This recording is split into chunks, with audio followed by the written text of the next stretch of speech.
first speaker I'd like to introduce to you is Dr. Feldman. Thank you. Hi. What to say? I'm overwhelmed and humbled by the experience of just being in the audience, listening to what people have said thus far. I can't imagine how difficult the sharing is, and I don't actually know what I could say that would contribute, but I'll do my best to share just a little snippet of what I've done in my relationship to Bangladesh. I should say that I'm not a scholar of genocide. I was delighted and surprised to be included here. I've worked with Mufid al-Haq on the museum project, partly in response to my overwhelming appreciation for what the museum did when I first visited it in 1996, and I've visited it subsequently. My own work began in Bangladesh in the 70s, and it was on the, quote, the contemporary moment, and the 70s and the contemporary moment for me was 1977. So I wasn't, I went there under Zia Rahman, and it was a different ballgame already. And so I had to learn, like everybody else, what the period 71 to 77 was about. But I think I'd like to just reflect on a couple of concerns that I find challenging at the moment. One is a concern with the way in which women have been portrayed. No doubt, and I do not want to be heard as taking anything away from the suffering of women. We saw it for those who survived, and we know it for those who were murdered and raped. But I think if we're trying to think about what we can do, what we can learn, what kinds of appropriate actions should be taken to understand and hold accountable the concerns that have shaped this conference, continue to shape conferences on gender comparatively, it's to think about what other things that we're missing. And one of the things, I'm a gender feminist, I direct a feminist gender and sexuality studies program at Cornell. I don't only work on gender, but it is a concern of mine. And what I find hinted at in the museum, and brilliantly hinted at the museum, and something I learned by going there, in addition to what we've learned today, is the numbers of women who were fighting in the war, that they were martyrs as well. And I think we forget this, because we think we get overshadowed by the horror of the war. But I want to focus on this piece of it, because I think it gives us an additional, not an alternative, but an additional window to think about how we can look at the hidden dimensions of women's labor. When I first went to Bangladesh, I traveled with two women all over the country, to every district in the country.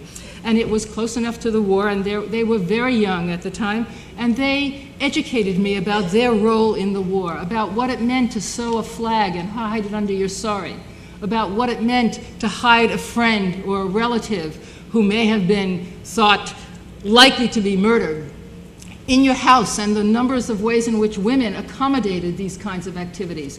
And I think we need to look at that too, for the hope that women were empowered in these kinds of moments as well. They were not only victims, they were importantly victims, but they were not only victims. And I think we sometimes, because of the horror, tend to forget that. And I guess the little piece I'd like to add is to think of the power of the women who actually helped make the struggle, as well as the men who helped make the struggle, who lived through it.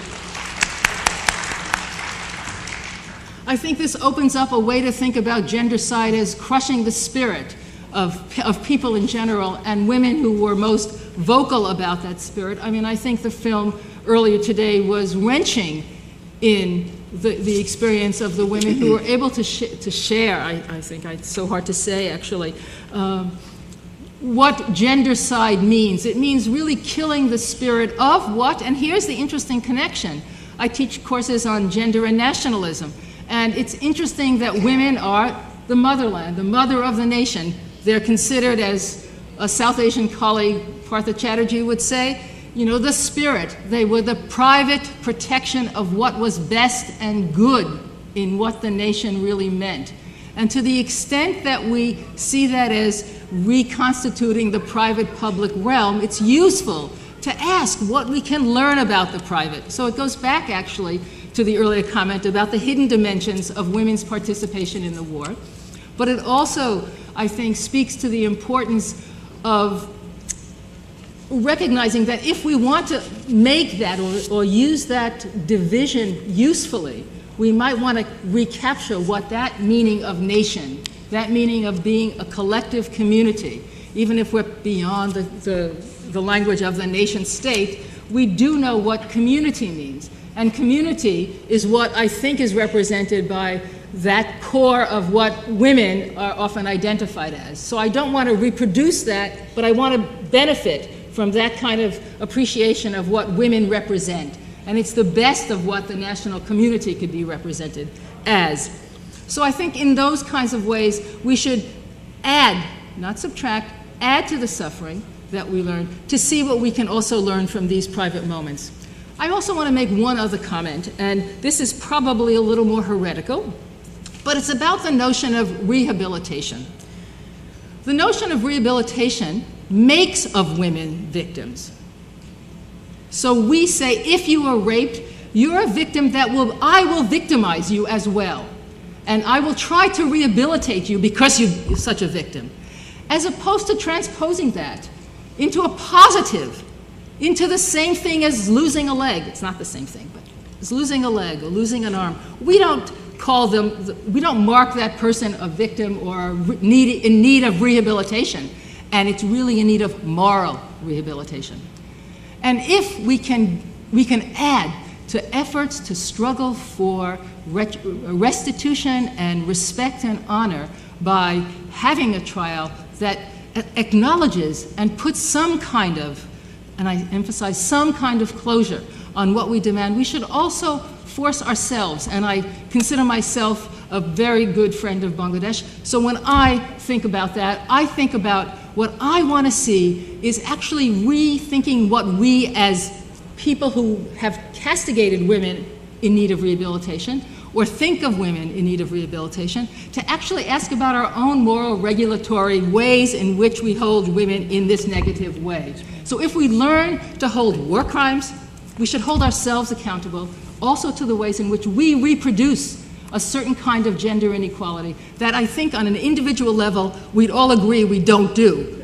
But in principle, I think we need to be more aware of the ways in which we do it implicitly by just the language of rehabilitation, by taking women outside because families reject them, or women are shamed, and we create a situation in which women feel shame because they respond to the social worlds in which we create.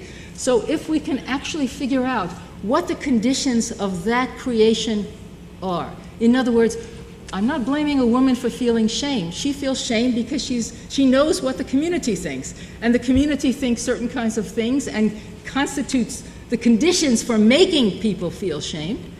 And I hope that as we think about bringing war criminals to trial, we also bring ourselves to task for how we have reproduced an environment in which women have to feel shame for being raped, for being martyrs in a war that was genocidal.